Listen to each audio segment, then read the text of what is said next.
أصدقائي، في هذا الدرس الجديد في هذا الفيديو سنتحدث عن أداة قوية جدا أصبحت تساعد الكثير من صناع المحتوى في العالم على إنتاج فيديوهات احترافية بسهولة كبيرة. وهذه الأداة تسمى فليكي. ربما سمعت عنها من قبل، وربما هذه هي المرة الأولى التي تتعرف فيها عليها. لكن في كلتا الحالتين سأشرح لك اليوم كيف تعمل هذه المنصة، ولماذا أصبحت من الأدوات المهمة لكل شخص يريد صناعة محتوى على الإنترنت. في الماضي كان إنشاء فيديو يتطلب الكثير من العمل. كان عليك كتابة النص ثم تسجيل الصوت، وبعد ذلك البحث عن صور أو مقاطع فيديو مناسبة، ثم استخدام برنامج مونتاج لتركيب كل شيء معا. هذه العملية كانت تأخذ ساعات طويلة وربما أياما كاملة. لكن مع تطور الذكاء الاصطناعي ظهرت أدوات جديدة تختصر كل هذه الخطوات في مكان واحد. ومن بين أشهر هذه الأدوات نجد منصة فليكي. تعتمد هذه المنصة على تقنية الذكاء الاصطناعي لتحويل النصوص المكتوبة إلى فيديو كامل يحتوي على صور وصوت ومشاهد منظمة. بمعنى آخر، كل ما عليك فعله هو كتابة النص الذي تريد تحويله إلى فيديو، ثم تقوم المنصة بالباقي. دعونا نفهم الأمر خطوة خطوة. أول خطوة عند استخدام فليكي هي إنشاء مشروع جديد. بعد الدخول إلى المنصة ستجد خيار إنشاء فيديو جديد. عند الضغط عليه سيطلب منك اختيار نوع الفيديو الذي تريد إنشاءه، مثل فيديو تعليمي، فيديو لقصة، أو فيديو معلوماتي. بعد ذلك تأتي أهم خطوة، وهي كتابة النص. النص هو أساس الفيديو بالكامل. يمكنك كتابة شرح، قصة، درس، أو أي فكرة تريد تحويلها إلى فيديو. من الأفضل تقسيم النص إلى فقرات قصيرة، لأن كل فقرة ستتحول غالباً إلى مشهد منفصل داخل الفيديو.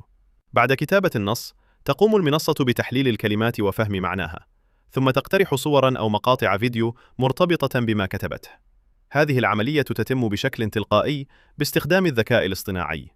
المرحلة التالية هي اختيار الصوت. توفر فليكي مجموعة كبيرة من الأصوات الطبيعية بلغات مختلفة. يمكنك اختيار صوت رجالي أو نسائي، كما يمكنك اختيار أسلوب الصوت، مثل صوت هادئ مناسب للدروس التعليمية، أو صوت أكثر حماساً مناسب للفيديوهات الترفيهية. الميزة الجميلة في هذه الأصوات أنها تبدو طبيعية جداً، وكأن شخصاً حقيقياً يقوم بقراءة النص، وهذا يوفر عليك الوقت لأنك لن تحتاج إلى تسجيل صوتك بنفسك. بعد اختيار الصوت يمكنك الانتقال إلى تعديل المشاهد. في هذه المرحلة يمكنك تغيير الصور أو مقاطع الفيديو التي اقترحتها المنصة. أحياناً قد ترغب في اختيار صورة مختلفة تعبر بشكل أفضل عن الفكرة التي تشرحها، وهذا أمر سهل جداً داخل واجهة فليكي. كما يمكنك إضافة نصوص على الشاشة، أو تغيير ترتيب المشاهد، أو حتى تعديل الجمل داخل النص. الجميل في الأمر أن أي تعديل تقوم به في النص سيتم تحديث الصوت تلقائياً. وهناك نقطة مهمة يجب الانتباه إليها.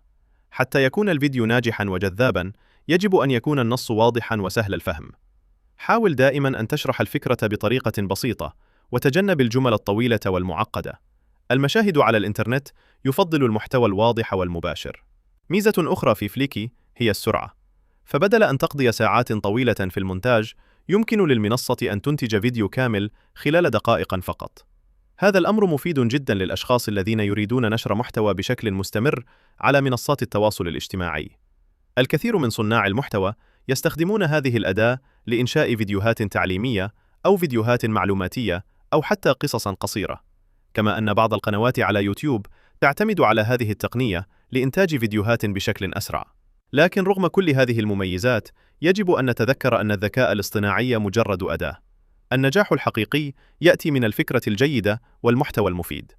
إذا كان النص الذي تكتبه مفيداً ومثيراً للاهتمام، فإن الفيديو الناتج سيكون أكثر جذباً للمشاهدين. لذلك، قبل أن تبدأ في إنشاء الفيديو، حاول التفكير في الموضوع الذي تريد تقديمه. اسأل نفسك: هل هذا الموضوع مفيد؟ هل سيضيف شيئاً جديداً للمشاهد؟ إذا كانت الإجابة نعم، فابدأ في كتابة النص، ثم استخدم فليكي لتحويله إلى فيديو. وفي النهاية، يمكننا القول إن أدوات الذكاء الاصطناعي مثل فليكي أصبحت تساعد الكثير من الأشخاص على دخول عالم صناعة المحتوى بسهولة أكبر. لم يعد الأمر يتطلب معدات معقدة أو برامج صعبة، بل يمكن لأي شخص لديه فكرة جيدة أن يحولها إلى فيديو جذاب خلال وقت قصير. إلى هنا نكون قد وصلنا إلى نهاية هذا الدرس. أتمنى أن تكونوا قد استفدتم من هذا الشرح، وأن تكون لديكم الآن فكرة واضحة عن كيفية استخدام منصة فليكي لإنشاء فيديوهات احترافية باستخدام الذكاء الاصطناعي. شكرا لكم على المتابعة، وإلى اللقاء في درس جديد.